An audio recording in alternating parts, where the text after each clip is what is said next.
Hello, and welcome to Chapter 4 Values, Attitudes, and Work Behavior.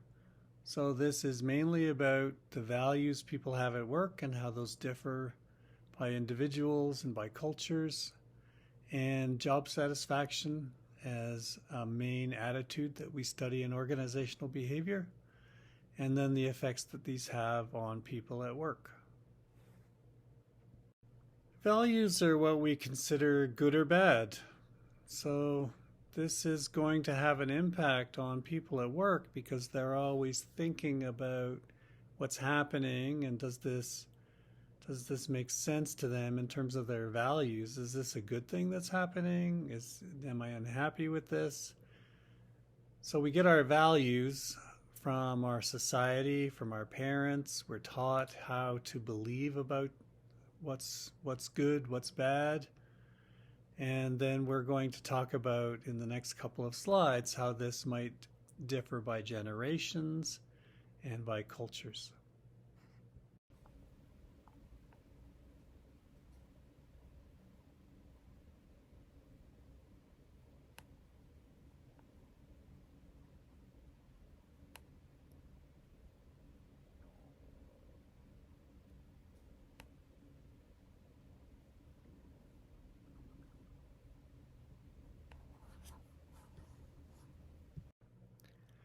More on cultural differences and values. We know there's many people from many cultures who have come to Canada to work, and you or your family might be one of them. And the the cultural understandings that people have come with from another culture might be different from the general cultural understanding of what work is that exists on average in a place like Canada. And then, of course, people travel to other countries either to live and work as expatriates or they go, on assignment. And it says here failed business negotiations is a problem. So you're working with a company in another country and trying to come to an agreement about some product or service. You're buying, they're buying. And there's a problem that you hadn't anticipated because you just don't think the same about work. So that's what we're trying to understand. And assignments to other cultures. We have things like culture shock.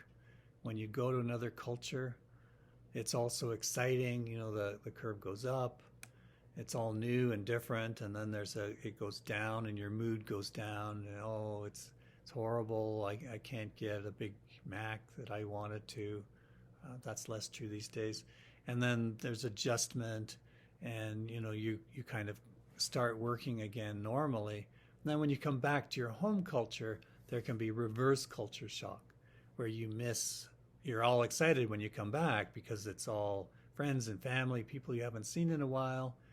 And then so your mood is up, and then your mood goes down because you kind of miss some things about where you were, I used to be able to go to the beach. It was really easy and it was cheap and people were so friendly, like Thailand, it was very friendly. And you miss something like that. So your mood goes down, and then gradually you can adjust back. So that's what we're working to understand now. One that's really important is work centrality. How important is work? And you're going to have this in your mind as something that's been given to you without you realizing it by your parents and your society. And television, you're going to get these ideas about what work is and how important is it. And if you have people who work with you, around you, for you, or your boss comes from another culture, that person may have a different understanding about the centrality of work. And when your understanding and the other person's understanding are not the same, that's when you can have a conflict. So the next slide is going to be on hours of work. And it's worth thinking about this. We've got a few slides here on Hofstede's culture dimensions. This is pretty important, and you need to know this. You don't need to know the name, really, Geert Hofstede, but you kind of do, because people will often just talk about Hofstede. They'll just say that sometimes. Anyway, an academic studied, why is it important? He studied a whole bunch of IBM employees because he wanted, across many countries, he wanted to hold the job constant in his study. So they're all working for the same company. That was what was constant, but what was not constant, the variable, was what country you're from. And he asked them a whole bunch of questions and used computers and found dimensions. Now, he found the first 4, and there's another guy. The other 2 were added later. But for your purposes, it's like these are ways that cultures in different countries, how they can be explained to be different. So each dimension is meant to be independent. And power distance is the gap between the poorest people and the richest people. How big is that gap? And do people accept that that's okay?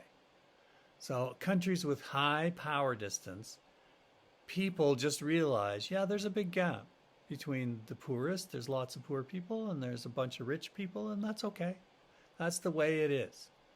Whereas in other countries, when power distance is low, there's not as much of a gap. There's still a gap, there's still a difference, but it's not as big, and people don't think it should be big. So a classic example like Sweden, low power distance. We're all pretty much the same in Sweden. There's some really successful, and there's some people who are struggling, but we don't like that. We like everybody to be doing fine. Not too rich, not too poor. We care about the whole society being, generally speaking, doing fine. So that's low power distance. Uncertainty avoidance is a measure of, in a country, do they want to know what's going to happen next? Now, some countries don't mind not knowing. So they have low uncertainty avoidance. They just don't mind. The United States is one. They don't mind not knowing. So that makes them more creative. They don't mind a little uncertainty. They that's fine with them. But some cultures, they don't like it at all. So Japan is a classic example of high uncertainty avoidance. They hate not knowing what comes next. Everything has to be orderly. How you meet people, how you talk to people, the social interactions, everything is scripted. And you have to follow the script. And if you don't, they're like, oh, they get upset. They won't show it, but they're upset. Because they just culturally need to know what's going to happen next. There's the story, you get in an elevator with people you work with, and you have to stand in your appropriate place in the elevator because the high power person is in the back away from the buttons, and the most junior person is in the front, near the floor buttons, pushing the button. And it's everybody knows how they fit in. And so there's no confusion. Masculinity, femininity on the next slide. We'll look at that momentarily. Individualism, collectivism. To what extent is the society focused on the person versus all of us? And some are very much person-focused, the individual. So Canada, the United States, more individual compared to some countries around the world. Now, just looking at Canada versus the United States, I am a Canadian. I would say we're more collectivist than they are. And, sometimes Americans might get a little upset when they think about Canadians because it's like, how can you be like that? How can this healthcare thing that you do, like everybody gets, healthcare? Like, what's with that? Whereas from a Canadian point of view, it's like, what do you mean, what's with that? We are kind of collectivistic. We want everyone to have health care. That's just an example. I hope that's not too extreme. But some countries are very collectivistic. Japan, China, many Asian cultures, East Asian cultures, very much collectivistic. The group matters more than the individual. Individualistic cultures, and here I'll use the United States. Sorry, my program freezes every now and then, and I have to catch that. So individualistic cultures like the United States, I'm saying, and there's a website, I forget what slide I've got it on. It's Hofstede Culture Comparison is what I usually search for, and it allows you to compare cultures, and it gives you like recent data. So that's what I always do. So the United States is individualistic. So if someone is out of work, the feeling would be, generally speaking, right? So this is always general. Get a job. Like, it's up to you. Pull your socks up, get to work. Start trying. Whereas a collectivist culture might have more of an approach of, what did we do wrong? How should we change our society so this doesn't happen, that people are out of work, when they want to work? Long-term, short-term orientation is how far ahead a society thinks. Now, I think it's got something to do with how long a society has existed. And Canada, the United States, couple of 100 years-ish. And China, thousands of years, 4,000, 5,000 years. Egypt, 7,000 years. I'm just doing this from memory. It's something like that. So cultures that have long histories, I think, tend to have long-term orientation. In Japan, there's a 100-year mortgage that a person can get on a house. And the idea is that when you buy the land and build the house, it won't be paid off until the 5th generation from now, 100 years from now. Because people, they have strong lineage, and it's very patriarchal there. So the father would own the house and pass it to his son, and the son owns the house, and the father still lives there, as when he's older, and then the son has children, and so you have all these generations living together, and that's just normal because they have this long-term orientation as a society. In Canada, when you get a mortgage, typical mortgage, 25 years, 25-year term, you get a mortgage when you're, let's say, 30 years old, 25, 30 years old, and your main working life is like 30 years. So from 25 to, it's probably 25 to 65 now. There are 40-year mortgages. I don't think anyone wants them. But I think that's basically how mortgages work. It's like one person takes a mortgage, one person or a couple expect to pay for them. You do it by yourself. I think that's a really important one, individualism, collectivism. It explains how people understand their world and therefore how work goes. Oh, sorry. I just flipped there. Anyway, long-term, short-term orientation and indulgence. To what degree is a society indulgent? Do people wait for rewards or do they want them now? And I looked this up and they said Canada is more indulgent, that we want our rewards right away. Maybe like our houses, we want them when we're young. We don't want to wait. We don't want to save money and buy a house when we're 60. We want to live in the house now.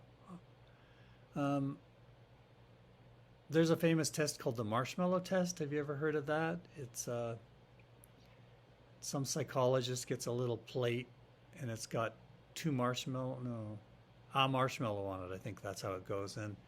And they put a little kid in the room and they say, if you wait a couple of minutes till I come back, I'll bring you another marshmallow. But if you don't wait and you eat this one, you can't have any more.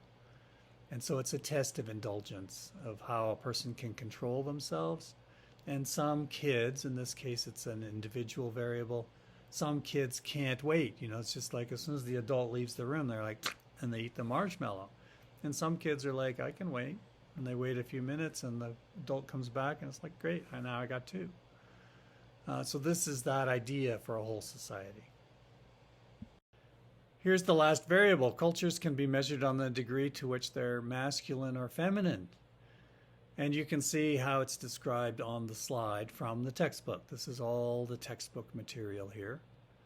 And there are masculine cultures are strong differentiators of gender roles, support the dominance of men, and stress economic performance.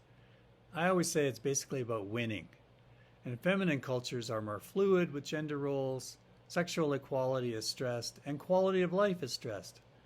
And the famous group of these countries is the Nordic countries: Iceland, Norway, Sweden, Finland, Denmark. And they're very much feminine cultures, and they're very much about equality, which is another dimension. And they're very much about femininity. So it's going to matter, especially when you do business in another country with another company from that country, how they approach work. Because a more feminine culture country, like IKEA from Sweden, it might be more, you would expect it to be a little more equal, a little more caring. Whereas a company from a very masculine country that's all about winning, it's going to be more hard-nosed. Now, I always say that when you go to IKEA and there's a kids' play zone and there's a cafeteria, the one in Edmonton on the second floor, there's a really pretty nice cafeteria with pretty reasonable food, and it's cheap. And there's a little teeny cafeteria on the bottom floor by the checkout where it's ice cream cones 50 cents and a hot dog's $1. It's like, you can't, it's got to be cost or below. So some people explain that from a Canadian point of view. Well, that's just good marketing, give the kids a place to play. Parents will shop longer. They'll buy more. I mean, duh. Well, then why don't other companies do that? Why don't other furniture companies do that? And they don't. I don't think so. Answering my own questions. It's always easier that way. So, what I think is they're from Sweden, and their country's culture has created how they see the world, and taking care of kids, that's really important. And giving somebody something to eat so that's just taking care of them. That's a good thing. And we can do that. We're IKEA. Now, if you have people coming from other cultures to work here in Canada, they're bringing this masculine femininity with them, wherever they come from. So this is how they'll see the world. So following along, the idea of cultural distance.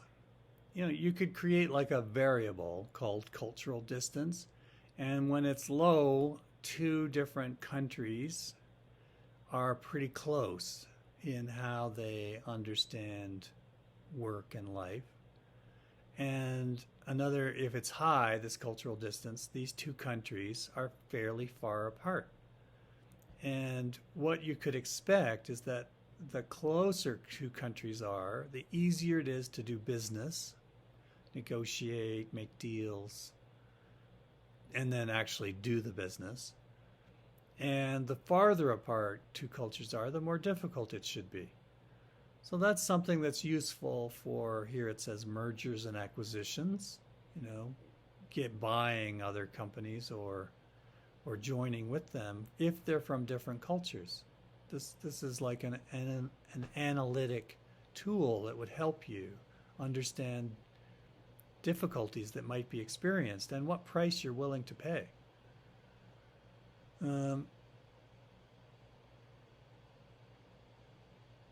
Expatriates working abroad. So if you go to another country to work, the greater the cultural distance, the more difficult it can be to fit in. And some countries have solved this problem to some extent with expatriate compounds. expat compounds, and in some countries, I've never been to Saudi Arabia, but what I'm told is they can be like, walled neighborhoods or, compound. I've never been there, but the rules are different inside those walls because these are people who come from outside. And in this example, the Saudis want these people here because they're maybe helping to build infrastructure, they're helping to run the country, so they want them there. But they don't want them mixed in with regular society because they don't really want those cultural values the expatriates bring with them. Um, but because they want them there, they give them a nice place to live, put a wall around it, and let them do things there that are, not as acceptable in the broader society. Alcohol might be one example where it might be illegal even in the whole country, but you're kind of allowed, people look the other way as long as you drink reasonably in your compound. So this is all from things that I've read. It would help if I'd been there, and if you've been there, you can explain to your classmates what you've seen. The other two possibilities when you're an expatriate is going native, which is where you abandon your home culture values and you totally adopt the new local values. So you become like the natives. And that's fine for when you're working there, but when you come back to your home country, that's a problem with reverse culture shock because those values are going to fit less well. And integration is like the best of both worlds, where you kind of adapt and change a little bit, and you've learned how to deal with multiple cultures, and that's the last bullet point. Exposure to cultures in this sense is a benefit. It helps the person to learn and grow.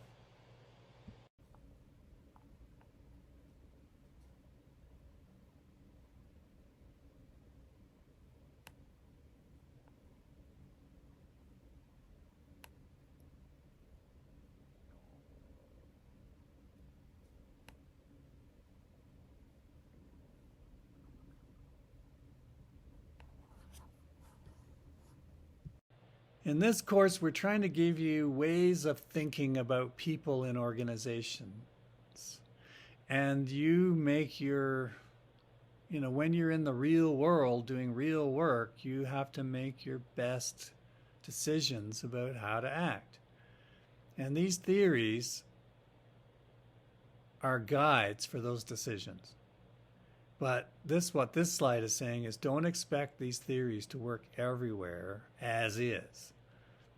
Because they're based on, because most of this textbook, most of this work essentially comes from the United States, big block of it, Canada, some of it, Great Britain, reasonable amount, Australia. So the Anglo countries, this is a very Anglo textbook. And you have to have a point of view. And what we're doing is warning you that this is a point of view. And it works, especially, it works pretty well in Canada. But it's going to work less well if you just take it as is to other countries without kind of adapting to the local conditions. So use the ideas and adapt them to where you are and who you're working with.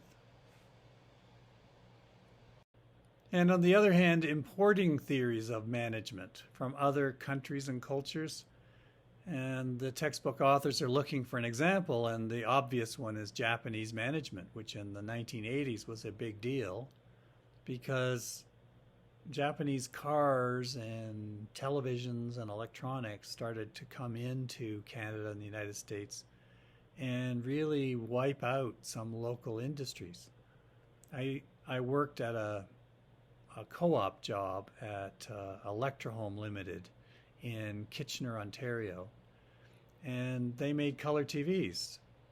Well, they couldn't survive when Japanese color TVs like Sony started to come in because they were better and cheaper. So people in Canada and the United States are going like, well, what are they doing that's just so much better? How do they do it? So we go to study them, and then some Japanese companies are brought into Canada or the United States automobile manufacture. They have either a subsidiary brought in or a joint venture with American. So there's several examples of that. So we do study Japanese management, and those ideas, quality circles, total quality management, just-in-time production, have, I think, become standard in global business. It's come from, in this case, Japan, sort of via America through Deming and some others. Just understanding that there is a flow the other way.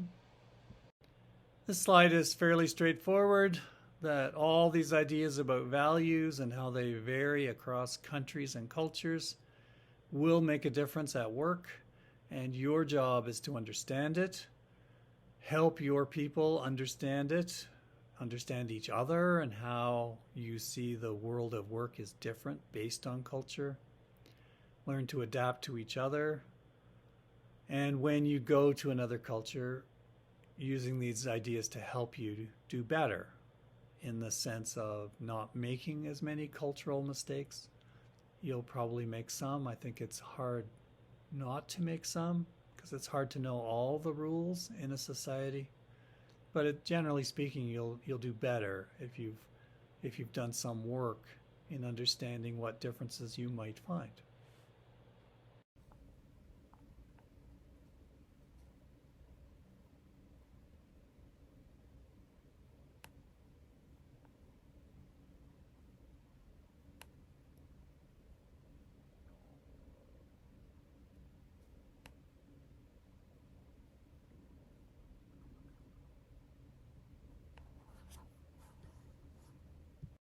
Values are kind of broad, what's good and bad in general, and attitudes are more specific to a particular person. So now we're moving down from the cultural level to the more individual level. What does that particular person at work, how do they see what's good and bad? And therefore, how does that affect their behavior? Here's an example. The nice little equation model in the middle. Your beliefs about what's true, your values, what's good, what's bad, create your attitudes. And to some extent, your attitude leads to, the arrow means leads to, your behavior, what you do. So here's the little example. My job is interfering with my family life. What I believe. Might not be true, right? But that person believes it. I dislike anything that hurts my family. That's a value. Family comes first. Therefore, my attitude, they lead to, I don't like my job. It's hurting my family. And then the behavior is the search for another job. We've got more on that later. This person might be what in Texas or maybe southern Alberta, I don't know. They say loosen the saddle. They're easily knocked off the horse. You know, they're still on the horse. They still have the job, but they're kind of looking for another one. So we care a great deal about one particular attitude, which is job satisfaction. And that's because it's going to have strong effects on what a person does, how they act at work, and whether they leave. So we've got more on that coming up. So facets, pieces. You know, a diamond has different facets, different faces of the cut diamond. So here are a group of facets that has been shown to be important in determining job satisfaction. So the work a person does, the work itself. You can be happy with your work or unhappy. Compensation. That's basically money, but all the other parts of compensation as well. Are you getting recognized for your work? The benefits, working conditions, supervision, and some people say people don't quit jobs, they quit managers. So, I would make a case that might be even more important. Your coworkers, because if you have coworkers you don't get along with, you don't feel comfortable with, you don't fit in, then you can be dissatisfied, unhappy. And organizational policies, rules, how things are done. So this is like 8 things to think about that affect job satisfaction. Discrepancy theory is kind of interesting because it's the gap that matters between what you expect and what you think you're getting. And on pay there, the second bullet point, you're satisfied when the gap is not that large. It's like, how do you explain I think in the military, and sometimes the pay is not that great, I think at the lower levels, but I think people can be pretty satisfied because they compare themselves to others around them, other people in the military, and they're not being paid that well. And so it's a relative thing. As long as your basic needs are being met and you're doing something you like doing, there's low discrepancy. It's when you start comparing yourself to someone else. So somebody works in the military and they have a twin who doesn't work in the military, and the twin makes like twice as much money. That twin, the one twin, might think that's not good. So a great discrepancy. But if there's no twin, there's no problem. Well, following up on discrepancy, we have this idea of fairness, that how do I decide what's fair? And it's on discrepancy. And there's 3 things: distributive, procedural, and interactional. So distributive fairness, am I getting things at work in a fair way? Is there a discrepancy in terms of it's not fair? And we've got slides coming up on equity theory used to explain job satisfaction. Equity theory makes a reappearance in the next chapter as a motivation theory. Procedural fairness. Is it fair how this process was done? How the rules were applied? Was it all following the system? And interactional fairness, how I was treated. So people have this sense of how I should be treated, and then they map that or compare that to how they are treated. And if there's a gap, a discrepancy, then it's not fair. And so unfairness leads to this attitude of it's not fair, I'm not satisfied, and then that leads to all these negative things. When people are dissatisfied, they do things that are bad from an organizational point of view, which we're going to look at later, but they don't help others as much. They leave more often, and it's costly to hire and replace people. This is just the one slide on equity theory. Idea being, a person compares what they get from work to what they put in, compared to somebody else. It's called here the other. The other's outcomes compared to the other's inputs. Here they're divided, and if they're equal, okay, it's fair. So the other person might be getting more outcomes. They get paid more. They have a bigger office, a better office. They have a company car. I don't know. They have these outcomes from work that are better. But maybe they have higher inputs. Well, they do. And they work longer hours. They have more responsibility. They have to travel. That's why they have the car. And so as long as it's fair, equal, then there's no unhappiness. There's no discrepancy. Job satisfaction is not affected negatively. But when this gets out of balance, then we have discrepancy.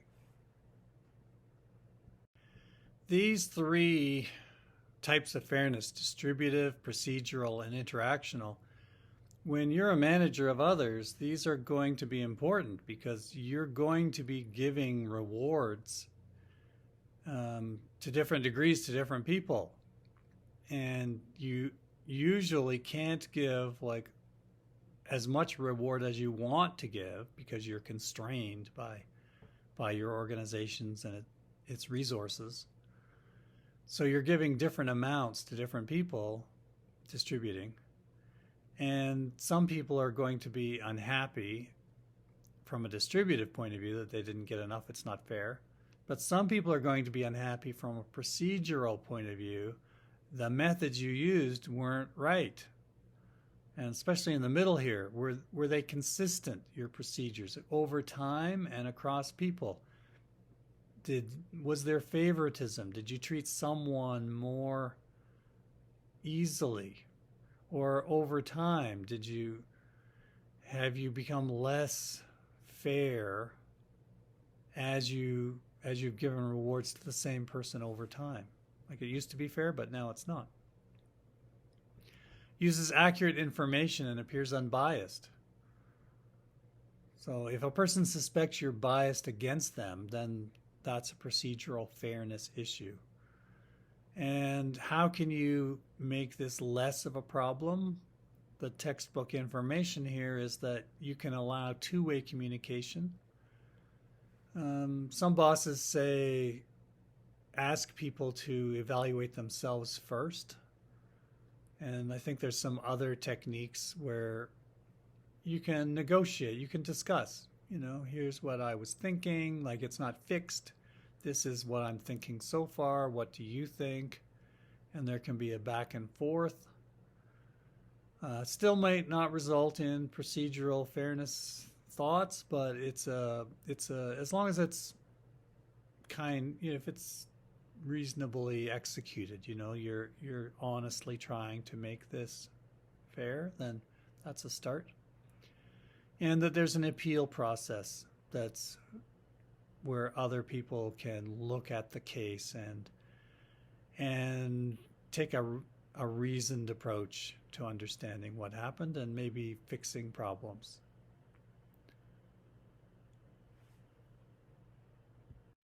And the last is interactional fairness, how you're treated during this process. And I think the key message would be, even if you have to deliver what might be seen as bad news to someone about how much they're being distributed, how much they're getting, like a pay raise, you can do it in an interactional way that validates them as a person, and you understand, and this is how you made your decision, and you value them. So that might help. It says here, the fifth or so bullet point down, both procedural and interactional fairness can to some extent offset the negative effects of distributive unfairness, or at least perceived distributive unfairness. So if you treat according to the rules and treat people well, and even though they don't get the reward they thought they deserved, they might be a little less unhappy as long as the procedural and interactional fairnesses are okay. Being treated inconsistently, it says in the next bullet point, is a problem. That sometimes it seems fair and sometimes it doesn't. It seems random, that people find that difficult to deal with. And the last bullet point, this unfairness causes problems at work. So basically we're trying to alert you to some things that people at work consider unfair and how to do that less, so that you'll have less issues with those people. The consequences of fairness and unfairness. This data is from 2017, a survey from the American Psychological Association, and the top three bars are good things when people when people feel they're treated fairly, they're more motivated, they're more satisfied with work, and they would recommend to other people, this is a good place to work, which has its effects on recruiting. And the bottom three are bad things that happen that people who feel they're treated unfairly have more of. More work stress, chronic, meaning continuing. They're more cynical and negative at work. That's their attitude. And also how they treat and act with others. And their turnover intent. Not that they leave, that's actual turnover. This is like, I want to leave. That's much higher when people feel it's not fair here. For me, it's not fair. We're still on job satisfaction, and you might not like this next two slides, but the basic idea is how you're born genetically has an impact on how happy you are at work. That's it, and it might be as much as, like I said before, 50, 60% of your happiness or unhappiness at work is something that's you really can't change. It's built into you as who you are genetically. Research has been done on identical twins, and you can change your job, and you might get. I think we've got a slide coming up. It's called the honeymoon effect. You get this little bump in. Oh, this is much better. I'm quite happy now, but then it drops back down because you are who you are. Okay, so how's this? To understand yourself, it might help a little bit, but to understand other people, you've got a worker and you're doing your best to be fair and all those types of fairness, and they just don't seem to be happy. So this next two slides are saying, to some extent that might be who they are. And let's not worry about that too much. Do what you can. Their attitude is something they have. And as long as you go home at night and you feel you've done a reasonable job, not perfect, nobody's perfect, but it's honest, you're trying to do a reasonable job and being as fair as you can, unbiased, all those things. Someone's unhappy, they're unhappy. It's not you. Let it go. And the follow-up slide, tying in the Big Five theory of personality that we looked at. People who are extroverted and conscientious tend to be more satisfied because they're outgoing. They work conscientious. They work hard. And jobs in an industrial society like Canada, that's a good fit. And working with people, that's a good fit. So it's no surprise they're more satisfied. They fit better. Neuroticism are less satisfied. High self-esteem, high internal locus control, more satisfied. They feel good about themselves. And people who are optimistic and proactive, when things aren't working, they actually try to change them. They talk to people. What about this? Can I change my office? Can I get a new lamp? Can I, bring in a heater? I don't know. It's like they want to fix things so they can be happier. Well, if you've never thought about this, it's kind of interesting that there's a thing called emotional labor, where people are paid for the moods and emotions they can display. So you're actually paid to be friendly, to be smiling. And there must be jobs where you're paid to be like angry.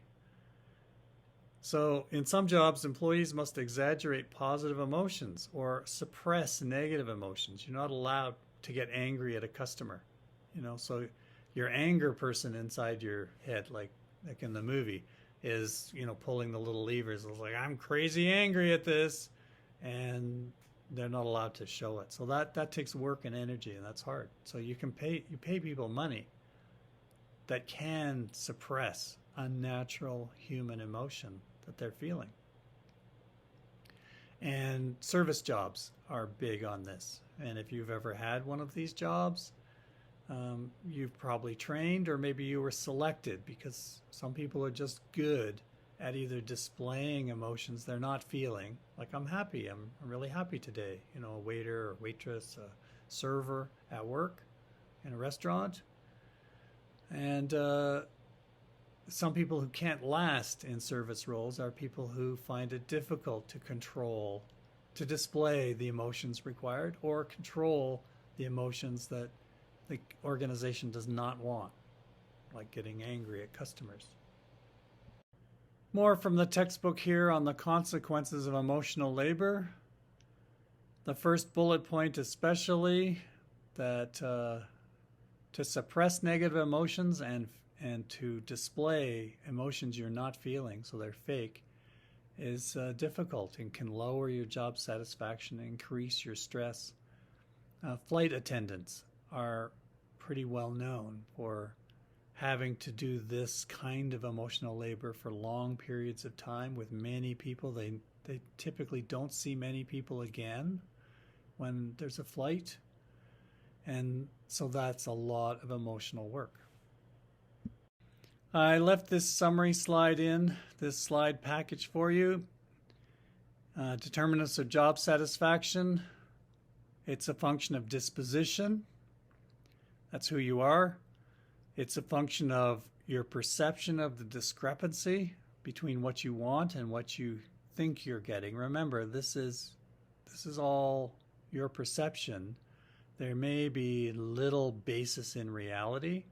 As a manager of others, this may be frustrating if you feel that it is fair for someone, but they don't perceive it as fair.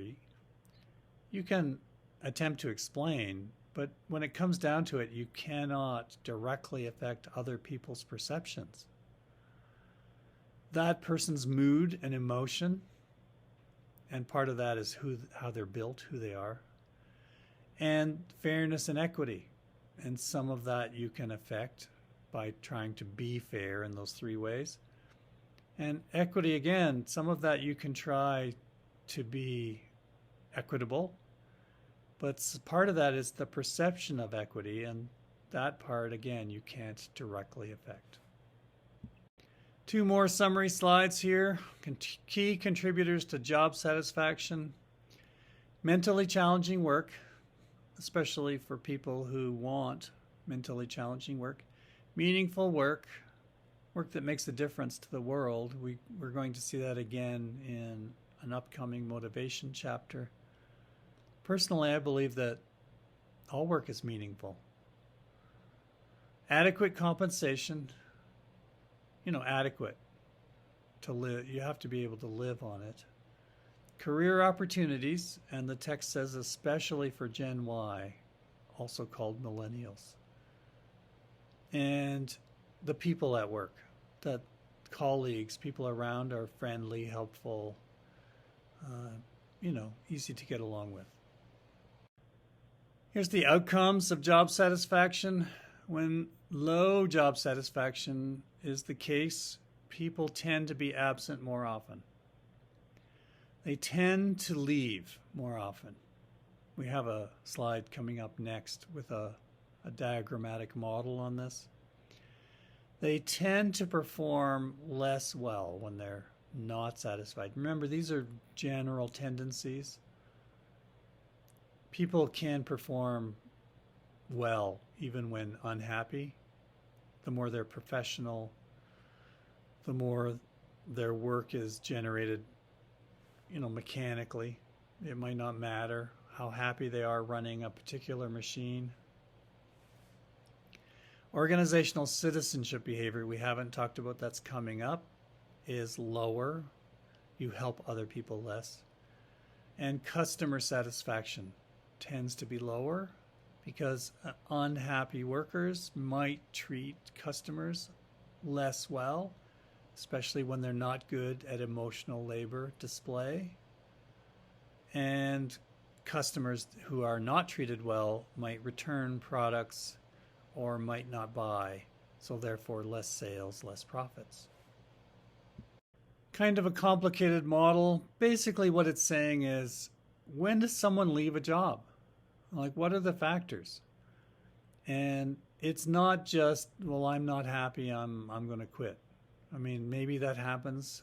Oh, of course it happens for some people who find it easy to leave one job and get another.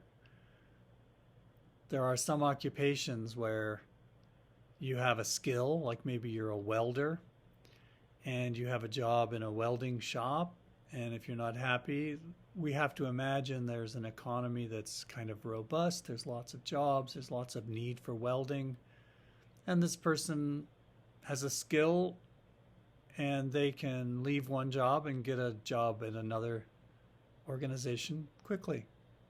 Can you do this thing, this skill? And yes, okay, start work. So job satisfaction does lead to turnover, but it kind of goes through other variables. Someone doesn't want to leave their community, so they can't leave one job because they'd have to move to another place.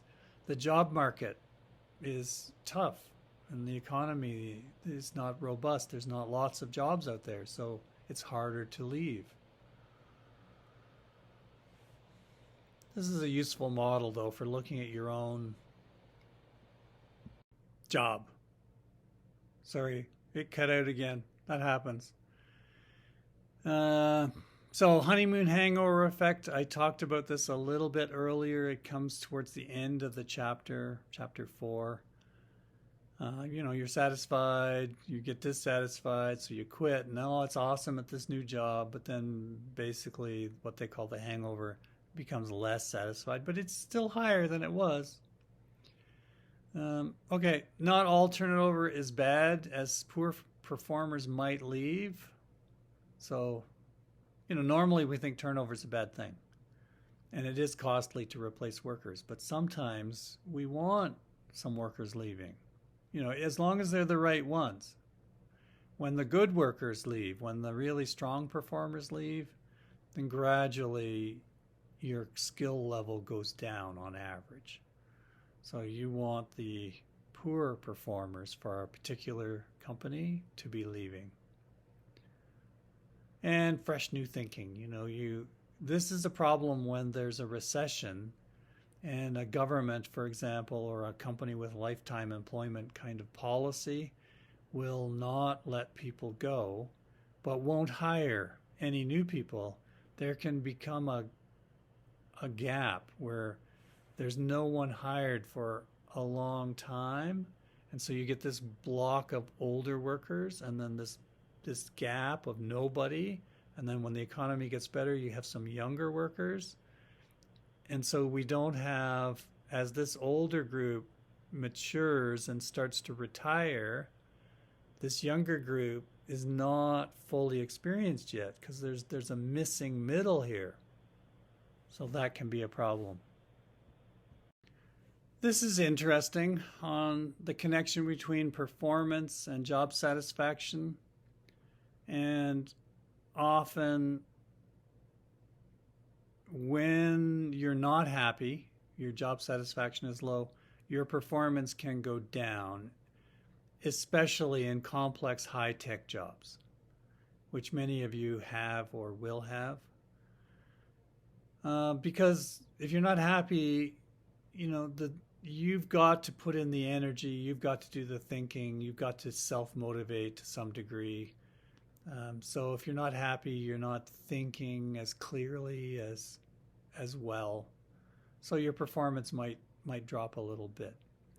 Routine labor jobs, it might not matter as much if you're happy. Just do the work, like the welder example. I don't know, I've never been a welder. If the welding wasn't that complex, if it was some kind of routine welding, then it might not matter that the person's less happy. But I know there are some high complexity welding jobs which it probably would matter more.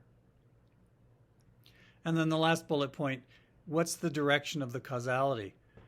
We often think that if you're not satisfied, your performance might decrease, but maybe it's the other way, that your performance is recognized and you get rewards and it makes you more satisfied. This is fun. Organizational citizenship behavior, which we call OCB. What I like is right at the bottom on the slide. Various forms that OCB might take. Being a good sport. Being a good sport, you know? Like going along and doing what the organization wants and having fun and all those kinds of things. As the earlier bullet points say, it's really hard to measure to what extent is someone at work a good sport, and to what extent does that matter? Well, the argument here is it matters.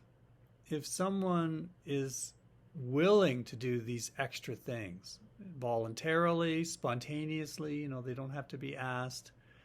They help another person with a program, a little problem they're having, fixing a copy machine, just little things throughout the day where they make it easier for other people to do their work. If everybody does that, the organization does better. It's smoother, it makes things work better. But when people start cutting back on their organizational citizenship behaviors, then everything gets a little, sludgy, sticky. The wheels don't turn as easily. And someone says, can you help me out a second? I can't seem to make this program work. And it's like, no, sorry, not sorry, not sorry. No, I've got my own work. And some people are very direct. Does this affect my performance evaluation? No? Okay, no, I'm not doing it. I've definitely heard people say things like that. If it's not directly being measured, I'm not doing it. You want me to do it? Measure it. There's people who are very direct about these things. Other people are willing to be courteous and cooperate. What I wanted to show you here was the chart at the bottom. You watch this in yourself. It's like an early warning. Do you notice your reduced organizational citizenship behaviors? That you're just not as helpful as you used to be? If you start noticing that, then the next step, if you notice that you're late to work more often, you're on your way towards turnover, either being fired or quitting.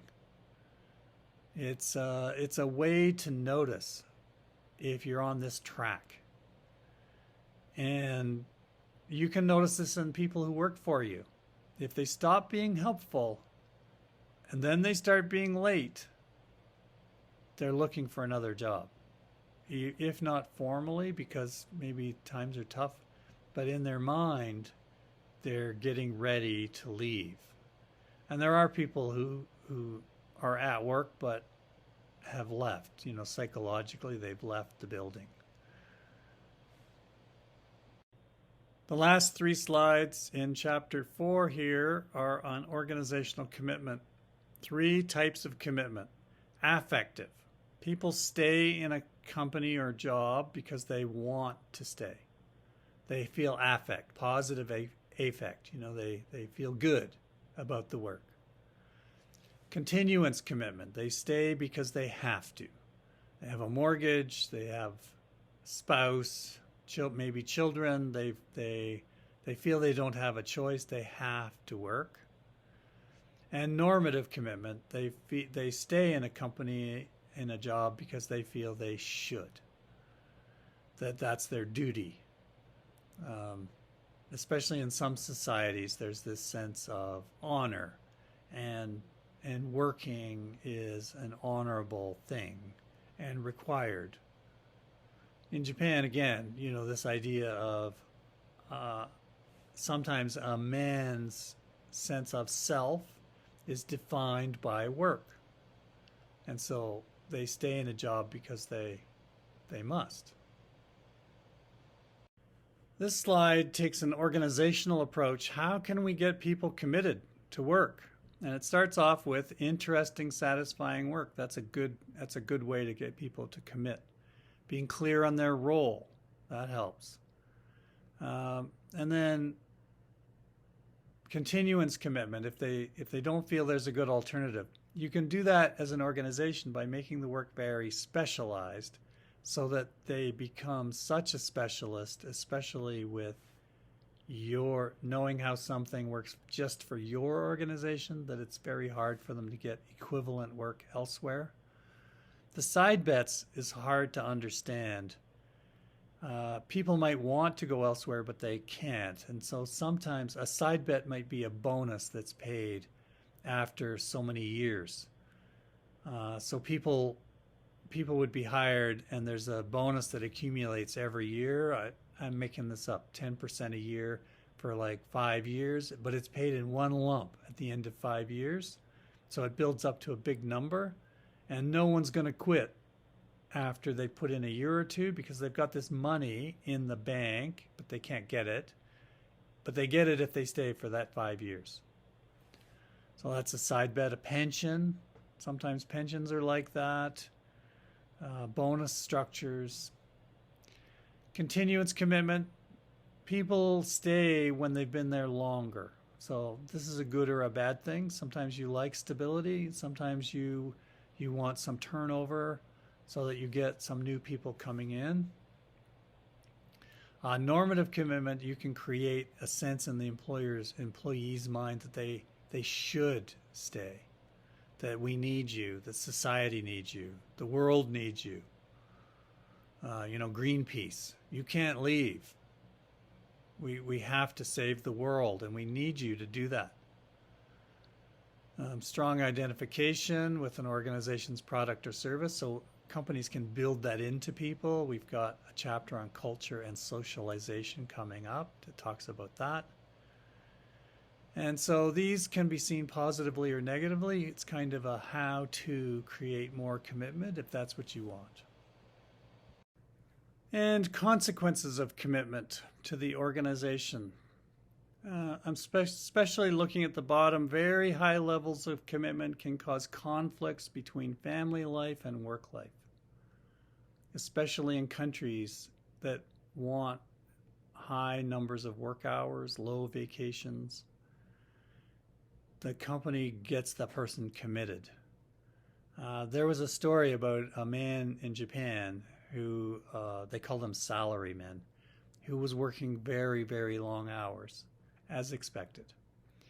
And he had a spouse, it's Japan, a wife at home, and maybe 1 or 2 kids. I'm making this up. It's a story. It's made up. And he comes home, and it's late. And his wife says, you work too much. We want you home more. We need you home more. And he says, I work for me. I need to work. It's my life. It's who I am as a man here. And okay, so the week goes by, and again the wife says, you work too much. We need you home more. And he says, I work for the family. I work for you and for our child. And that's why I must work so hard.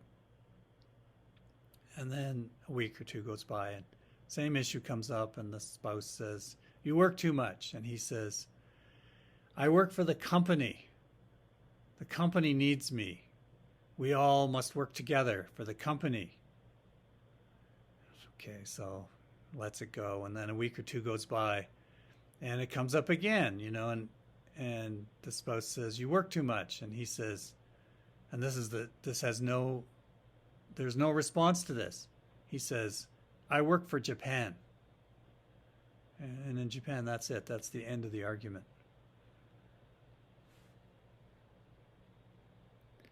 And then there's a couple of other points here that are interesting. High levels of commitment have often been implicated in unethical and illegal behavior. When people feel strongly committed to the organization and its ways, its culture, it's how it is, They will do what it takes for that organization to survive. And so sometimes that means they will do things that are illegal or unethical. And high levels of commitment to a form or style of organization can cause a lack of innovation and lead to resistance to change. So high levels of commitment. I'm committed to the way we are, and I don't want to change who we are. What we are is a good thing. There's a book by Edgar Schein called Organizational Culture and Leadership, and he has a nice story in there about a company in Melbourne, Australia, a delivery company, and their delivery trucks had a royal blue color of paint and a gold crest, by authorization of Her Majesty the Queen. And they were very proud of this, and it's who they are, and they were quite formal and conservative and kind of stodgy, and they're a delivery company in Melbourne, and that's like, we love who we are. And there was a new chief executive brought in to create change and bring them more into the current society. And the way this story goes, the CEO ordered the trucks painted white, just white, nothing on them. And people hated that. It's like, what? We love our trucks. They drive around the city and I see them and I feel so proud of the company. And the chief executive said, white, it's going to be white. Just do it. And had the trucks sent out and they were painted. And the moral of the story was that once the trucks were painted white, it allowed people to break from their old culture and who they were. It kind of set them free so that they could change more readily.